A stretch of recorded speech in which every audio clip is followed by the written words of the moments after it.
Stop me if this sounds familiar. Someone invites you to a massive party, and instead of excitement, you feel something closer to existential dread. Not panic, not fear, just this bone-deep knowing that attending will cost you something nobody else seems to pay. Here's what nobody's telling you. You're not broken, you're not antisocial, and you're definitely not missing some critical how to enjoy life manual that everyone else got. Your brain is wired differently, and I'm about to show you why that's not just okay, it's actually your secret weapon in a world that's too distracted to notice what you see every single day.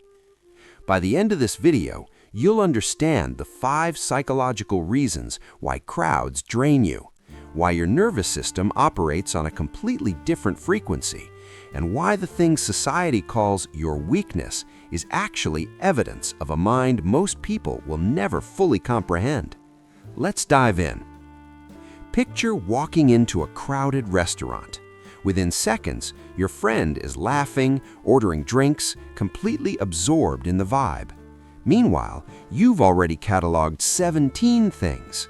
The couple arguing in hushed tones 3 tables over, the server who's clearly having a rough shift, the fluorescent light that's flickering at a frequency that's drilling into your skull, the temperature gradient between the door and your table, the exact moment that stranger made uncomfortable eye contact, the background music's volume creeping up every 3 minutes.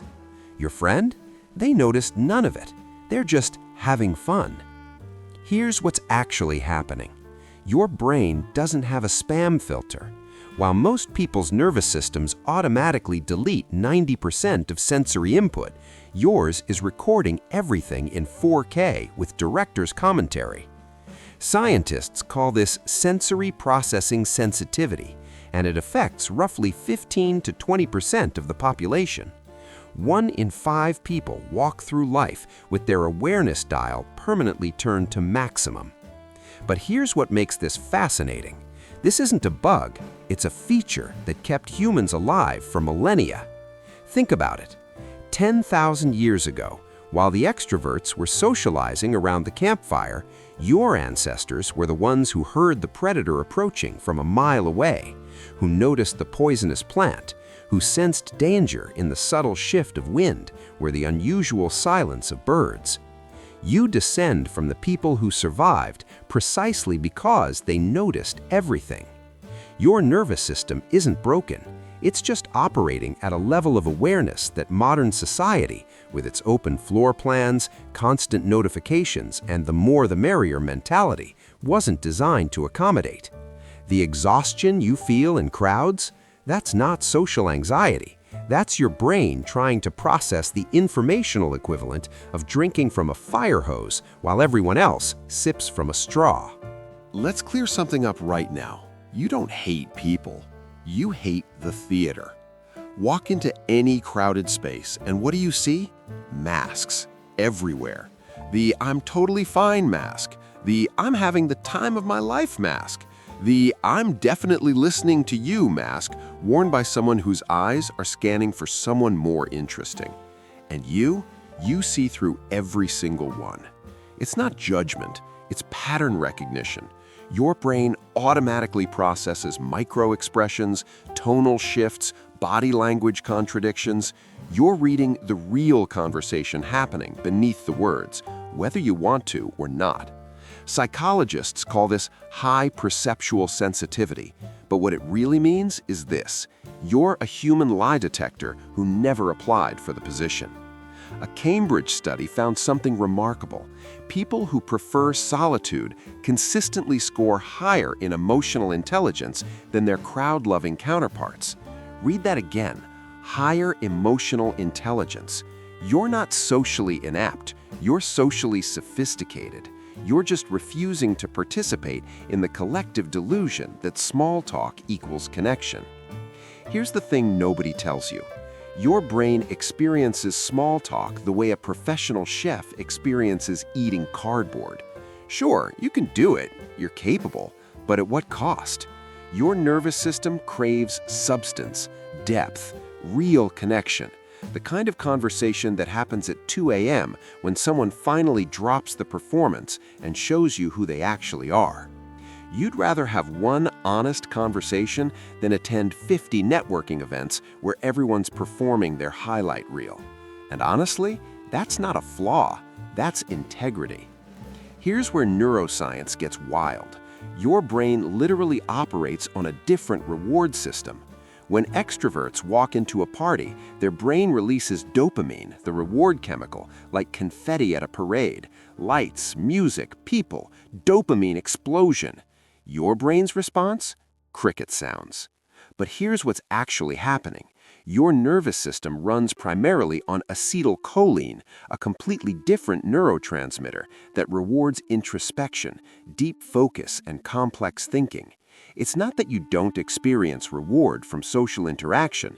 You do, but your brain gets its premium-grade high from different sources. Reading at midnight when the world is finally quiet. Taking a solo walk where nobody asks you questions. Sitting in silence, thinking, connecting ideas nobody else would link together.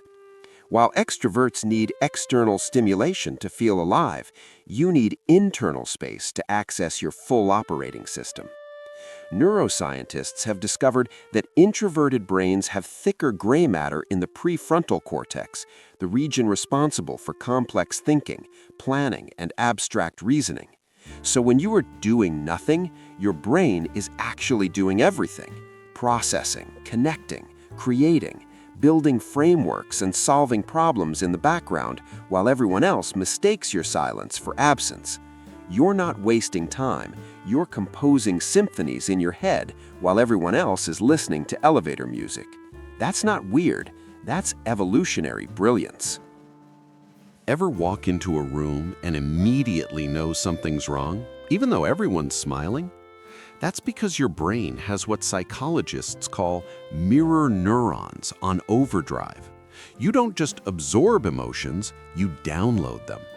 Spend an hour in a crowd, and you're not just managing your own emotional state, you're unconsciously absorbing and processing everyone else's stress, anxiety, excitement, insecurity, and chaos. You're an emotional sponge that nobody asked to be. Your nervous system is simultaneously running 300 emotional programs while trying to remember to breathe, make eye contact, and respond appropriately to whatever your friend just said. No wonder you need 3 business days to recover from a 2-hour event. But here's the superpower hiding in plain sight. This makes you one of the most emotionally intelligent people in any room. You understand subtext, you read between lines, you sense what people need before they articulate it. Most people barely understand their own emotions. You're out here understanding everyone's emotions simultaneously. That's not a curse, that's a gift that would break most people. The trick is learning to recognize when you're absorbing emotions that aren't yours and developing boundaries that let you witness without downloading. Society has this bizarre equation: busy plus loud equals successful plus happy. If you're not at every event, posting every moment, surrounding yourself with people 24/7, you're somehow failing at existence. But here's what they fundamentally misunderstand. You figured out what most people spend decades avoiding. Silence isn't empty, it's where clarity lives. Solitude isn't loneliness, it's where you actually meet yourself. You're not missing out on life, you're opting out of a system that was never designed for people who think deeply, feel deeply, and see deeply. Most people fill every moment with noise because silence forces them to confront things they've been running from. Unresolved feelings, uncomfortable truths, the gap between who they are and who they're pretending to be. You walked into that silence voluntarily. You sat down, you listened, and you found something most people never discover: yourself. The quietest rooms often hold the loudest truths. Your peace isn't isolation, it's liberation. So the next time someone asks, "Why don't you go out more?" remember what they're really asking. Why won't you drain yourself to fit into spaces that were never designed for minds like yours? You're not broken. You're not boring. You're not antisocial. You're built for depth in a world obsessed with noise, and that's exactly what makes you fascinating.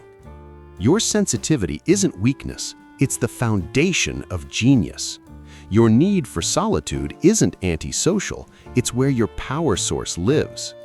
Your ability to see through the performance isn't cynicism, it's clarity most people will never access.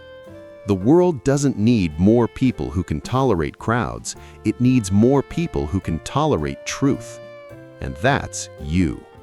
So tell me, are you team crowds give me life or team I'd rather befriend a cactus? Drop it in the comments. Let's find our people. If this resonated, hit subscribe. I've got another video queued up about the introvert traits most people completely misunderstand. And trust me, it's going to feel uncomfortably accurate. Until next time, protect your peace, honor your wiring, and remember, the world needs what only you can see.